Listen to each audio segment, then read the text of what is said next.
Meet me, Kim Wilson. I believe love wins. I've been married to my amazing husband for over 14 years. I'm very comfortable in my own skin. My parents did a wonderful job of loving me. I am the youngest of 3 siblings. I have 2 brothers and 1 sister. My favorite food are buffalo wings. If there's no blue cheese, go ahead and suspend that whole transaction. Honey, I gotta have the blue cheese. Professionally, I am a licensed professional counselor in private practice. I am also a podcaster and motivational speaker. Oh yes, we're all more than just one thing at any given time. I love inspiring the masses. It's my purpose. I use my education in human behavior to facilitate dynamic workshops and live events about building healthy relationships. I am the creator of I Need a Session, which is a YouTube show and ebook. My favorite word is amazing. It's better than average and okay. My motto is, why settle for okay when amazing is an option? Boom.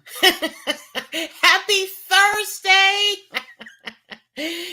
Every time I hear that last line, why settle for okay when amazing is an option? Love is amazing. My gosh.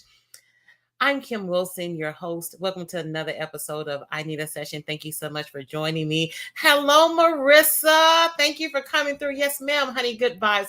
Hi, Tamika. Tonight we are talking about my favorite subject, and that is love. Honey, I live inside of love. I rock and roll for the love. If it's not love, listen, just go ahead and turn the whole thing around. So, I thought about, well, I've been talking about love and doing talks and teaching on love probably since my early 20s. I really got deep into love, in my early 20s when I realized how powerful it was and how it was a tool. It's medicine, it's a bunch of things.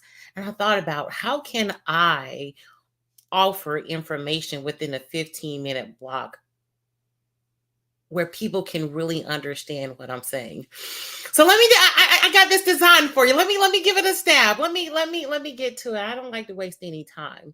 So what is love? So I said, you know what? Let me see what Webster Merriam Dictionary is saying. And look at that. All of these definitions that they give: strong affection for another arising out of kinship or personal attraction and assurance of affection, warm attachment. It gives so many definitions. Courtship. So that's that. You see all those definitions. There's a lot of words there. I like to break it down in 2 words: love and fear. So let me set this up by reading just a little short excerpt for you from this book. And it's called From Fear to Love: Overcoming the Barriers to Healthy Relationship. That's written by Ray and Nancy Kane. Here we go. In one of our favorite films, The Shawshank Redemption, Ellis Boyd, Red Redding, played by Morgan Freeman, tells the story of Andy Dufresne. Andy is a young, successful banker wrongly convicted of murdering his wife in 1947 and sentenced to 2 consecutive life terms at Shawshank Prison. Halfway through the film, an old con, Brooke Hatlin, becomes enraged and threatens to take another inmate's life, holding a makeshift knife at the inmate's throat. A few tense moments later, Red and Andy persuade Brooks to lay down his knife. That's when they discover that Brooks had just received word that his parole was finally approved.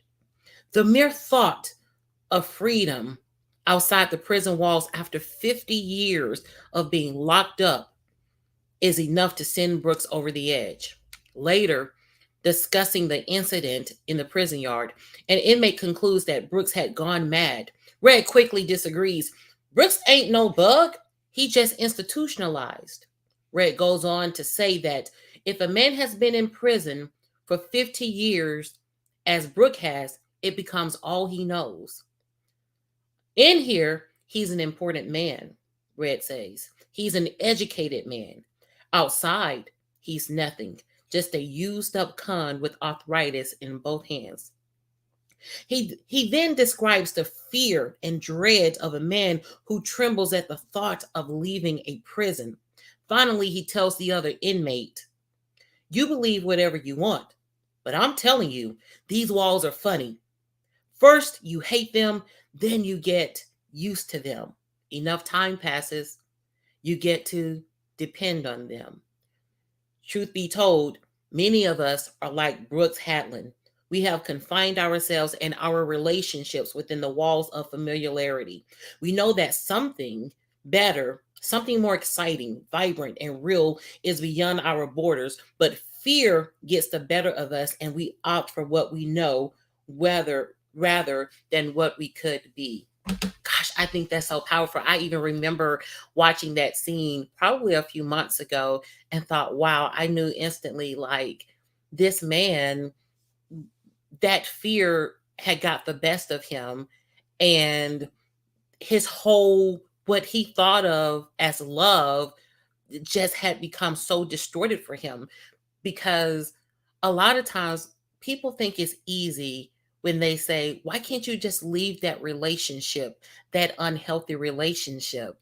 It seems very obvious to somebody on the outside.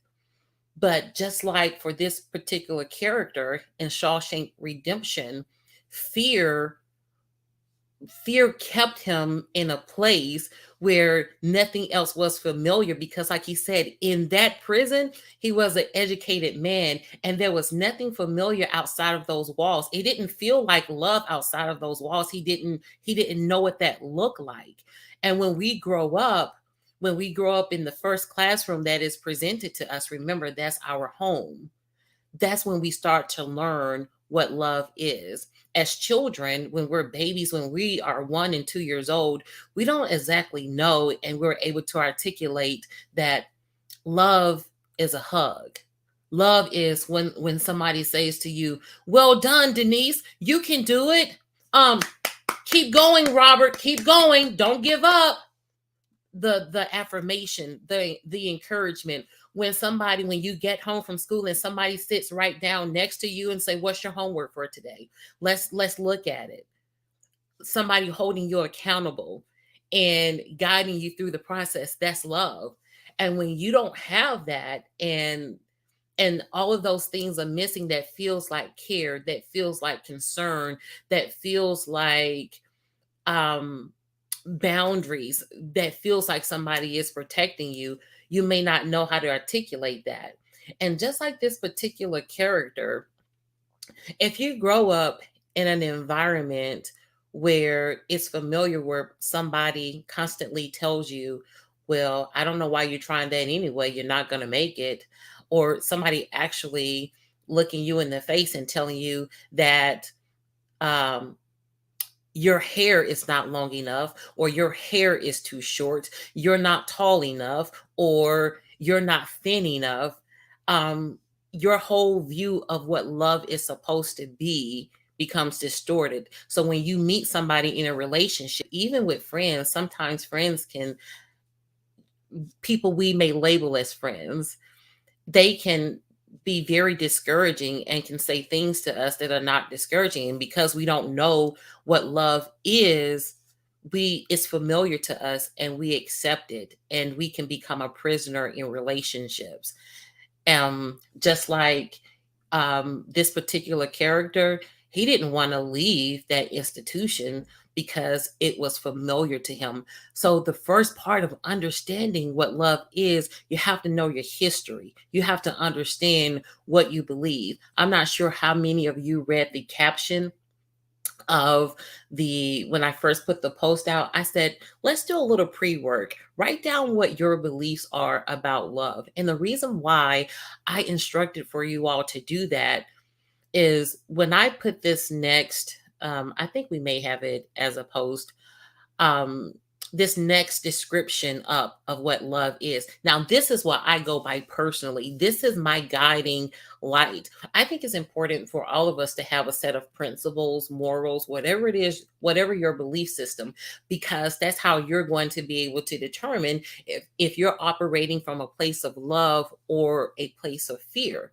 because it's going to save you a lot of time. If we stay in unhealthy relationships, whether it's a personal relationship, a professional relationship, or even a family relationship, if we stay in those relationships that don't serve us well, and we don't understand what love is, we will suffer. We will suffer in relationships that we're not supposed to be in. So for me, as I begin to understand love a little bit more, I I look at it from my belief system, which comes from the Bible.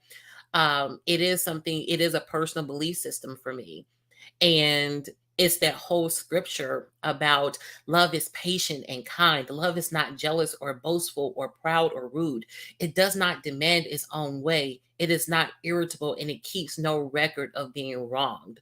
So even if I put a circle around that last part, and of course you can read all of that, if I put a circle on that part right there, it keeps no record of being wronged.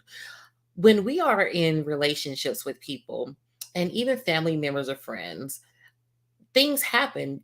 We go through situations and stuff like that. If we have made a decision that this relationship is beneficial to us and we have forgiven the person, we don't keep bringing things up. We don't keep a scorecard up because that's not love. And I like to keep it very simple. We don't have to have this long list like the dictionary offers. We just kind of go right here. It's like, okay, what is love? Well, were you patient? When if somebody had a rough day at school or at work, were you patient with them to listen to them when they say, I really got to talk to you today, I'm not well? Do we just kind of shoo them away, or do we become are we patient to say, you know what, give me 1 second, son, I'll be with you, son. Just be patient, here I come. Or even if it's our husband or our wife, how do we respond to that? And even what about jealous or boastful? A lot of times we deal with that. I don't want to say a lot of times. It's not uncommon for us to deal with that whole concept of jealousy inside of family relationships, work relationships, and friendships. And when we are experiencing something like jealousy, we know that this is not love. We don't need a whole sheet. It's like, well, when we are dealing with jealousy and envy, somebody wants something that you have. Well, one of the ways that I like to keep it very simple. One of the ways that we respond to that and say, well, what is love? The opposite of that. Well, I love that quote that Michelle Obama used to say, when they go low, you go high. And going high comes from that definition right there. If we can just kind of put that back on the screen there. Um, just being uh not being rude, being kind. You want to know what love is? It's very simple. Being kind, not being rude. And those are the things. We don't use words like love really in the corporate space. When somebody has a mission statement, or corporations, they talk about their core values, they will use words like respect. Respect is love. And when we just embrace love and see how powerful that tool is, let me tell you, it will save you a lot of time. Because when we see that somebody is not operating in love and they're operating in fear, because they may not even know what love is. Sometimes when people walk into the room and they have an attitude, we don't always know that we're dealing with a person that um they have a story. This you know this person, they may have spent most of their life in the foster care system. They may not have ever met any one of their parents. They may have lost their parents at a very early age and may feel angry about that. And sometimes you think you're dealing with the person right in front of you, but sometimes you may be dealing with the 8-year old inside of them. So when people show up and you're thinking like, wow, this person is very immature. Well, that's probably because love is missing. And remember, you see that at the bottom of the screen, love is not irritable. So when somebody shows up in a state of irritability, you already know that you're not dealing with love. And then that's where I go with one of my favorite quotes, and that's what I'm going to round out this. I'm going to end the presentation with this. It's by Dr. Martin Luther King. Love Hate cannot drive out hate. Only love can do that. And darkness cannot drive out darkness. Only light can do that. And that's how we get to this place of making love a habit. It becomes our way of being. And it certainly can help us to just manage any of those negative thoughts that we can have when somebody show up in the room operating from a place of fear instead of a place of love. Now, I can go a little bit, not a little bit, a whole lot deeper on this particular topic because it's necessary. I am offering a free masterclass on July the 25th at 2 p.m. If you want to register, the only thing you have to do is, I think we have a link. The only thing you have to do is click the link. We're going to put that in the chat. And even when this post is over, you will be able to see the link. Hi, Carol Tucker Burden. Thank you for joining. You will be able to click on the link to register. Teach Me How to Love. All right. You could have been anywhere in this world, but you chose to rock and roll with me, your Kimmy, at 9:30 on a Thursday night. Now, next week we will not have a show on next week. I'm coming back with my season finale on August the 4th. I think that's August the 4th. Yes. And I am going to be with Charlton Rose. I'm not sure if you remember him. We're going to be unpacking his book, The Dating Cookbook. Oh, it's going to be a fun show. And I'm going to start putting the advertisements out there next week so we can get all the questions in if you want to participate. Oh, it's going to be a whole lot of fun. Hi, Karen Rivers. Hello there, my amazing Karen Rivers. Thank you so much for joining. All right, that's going to do it. Onward and upward. If anybody has not told you today, let me be the first one to tell you, you are amazing. Be well.